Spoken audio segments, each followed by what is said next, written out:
त्या मावळ्याने दारू पिऊन नाचावलं. हे फक्त महाराजांच्या ह्याच्यात नाही बरं का, जेवढे सगळे महापुरुष असतील त्या सगळ्या महापुरुषांमध्ये हे सगळं सेम चालू आहे. आमचे अनुयायी फक्त त्यांचा नाचण्यापुरते उरलेत, त्यांना वाचण्यापुरते कोणी उरले नाहीत. व्याख्यानाचा कार्यक्रम ठेवायचं म्हटलं की नाकं मुरडत ती, आणि नाच गाण्याचा कार्यक्रम डॉल्बी म्हणलं की लाखानं पैसे वतते ती, आणि पुन्हा बॉम्बलायचं आमची लेकरं वागळ्या वळणावर चालली ती. मग चांगल्या वळणासाठी तू काही प्रयत्न केले? तू असा कोणता इव्हेंट साजरा केला? हिरो होऊन जावं ना ह्या माध्यमातून. सगळ्या महापुरुषांनी जर प्रेरणा शिवाजी महाराजांची घेतली नसती तर ते आज महान झाले असते का?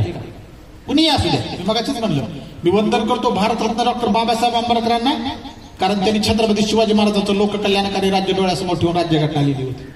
मी वंदन करतो साहित्यरत्न अण्णाभाऊ साठेंना, ज्यांनी शिवाजी महाराजांचा पोवाडा सगळ्यात पहिल्यांदा रशियामध्ये गायला होता.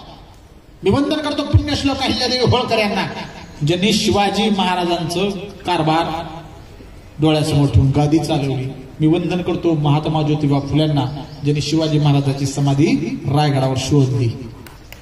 बघा हे सगळे महापुरुष, तुम्ही प्रेरणा घेतली का नाही? आणि अजून एक आत्ताच्या तुमच्या कालखंडातलं उदाहरण द्यायचं म्हटलं तर कर्मवीर भाऊराव अण्णा पाटील. कर्मवीर भाऊराव अण्णा पाटील आपल्या जवळचा सातारा जिल्हा, त्या साताऱ्यामध्ये एक कॉलेज काढलं कर्मवीर भाऊराव अण्णा पाटलाने, मान्यता वगैरे आणली, त्याला नाव दिलं शिवाजी महाविद्यालय सातारा. अजूनही आहे, कधी गेलं तर बघा, मोठी बिल्डिंग आहे मेन रोडवर. मग त्याची मान्यता वगैरे घेतली, मग बांधकाम चालू केलं. खालचं बेसमेंटच संपलं की लगेच पैसेच कमी पडले. आता तात्याला प्रश्न पडला की आता ही म्हणजे अण्णांना प्रश्न पडला की आता बांधकाम करायचं कसं. जरा चिंता वाटायला लागली, कारण कॉलेज तर आलंय, शिक्षणाची सोय झाली पाहिजे. मग ही बातमी त्याच साताऱ्यातल्या एका गर्भ श्रीमंत माणसाला समजली की असं कर्मवीर भाऊराव अण्णा पाटलांनी एक कॉलेज आणलंय, त्याला शिवाजी महाविद्यालय असं नाव दिलंय, आणि त्यांना आता त्याचं बांधकाम करण्यासाठी पैसा कमी पडू लागलाय, निधी कमी पडू लागलाय.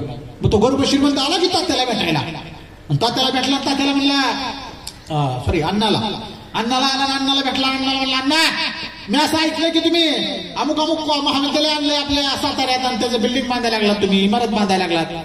मग एक काम करा, त्या इमारतीला इथून पुढे जेवढा सगळा खर्च लागेल सगळा खर्च मी एकटा देतो. जेवढा निधी लागेल सगळा निधी मी एकटा देतो.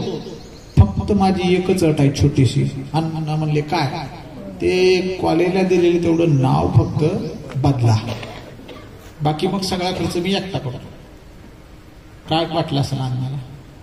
आपल्यातला एखादा असला असता, म्हणला असता 1 मिनिटात भाऊ माझं तर मुर्दे, तुझ्या बायकोचं नाव देतो, तुझ्या लेकराचं नाव देतो, तू वंचित त्याचं नाव देतो रे, इतकं पैसे भेटायला लागलं म्हणल्यावर काही प्रॉब्लेम आहे.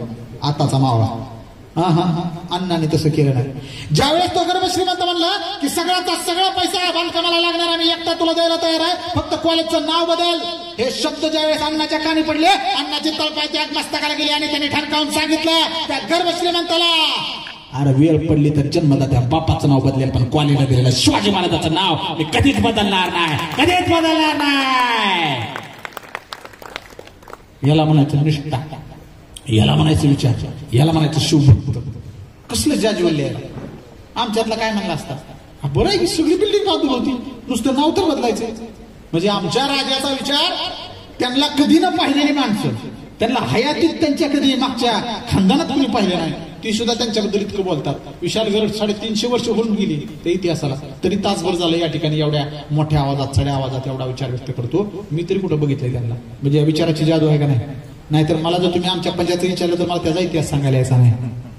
आमचा पंजोबा काय होता, काय केलं, आमच्या पंजाचा खापर पंजोबा मला नाव पण माहित नाही. आणि आपल्याला तुम्हाला तरी काय गती वेगळी आहे सांगा बरं. पंजोबाच्या आजोबाचं नाव काय होतं तुमचे? काय होतं माहित नाही. एवढा तर पराक्रम केला आपले सगळे. मग राजाचा पराक्रम किती श्रेष्ठ आहे की त्या कालखंडात 350 वर्ष होऊन गेल्यानंतर सुद्धा सगळा त्यांचा इतिहास इतका दाबण्याचा प्रयत्न केला, तरी सुद्धा माझ्या राजाचा सगळा इतिहास तोंडपाठ झाला. म्हणजे त्यांच्या पराक्रमात धमक लक्षात असू द्या.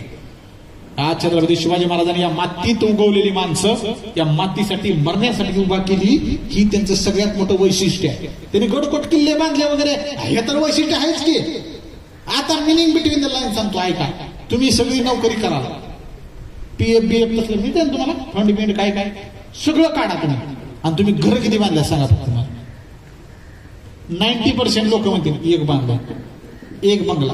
त्या पुण्यासारख्या ठिकाणी फ्लॅटच घ्यायचा म्हटलं तर गेलं, सगळी नोकरी वाहून गेली त्या फ्लॅटमध्ये आपली.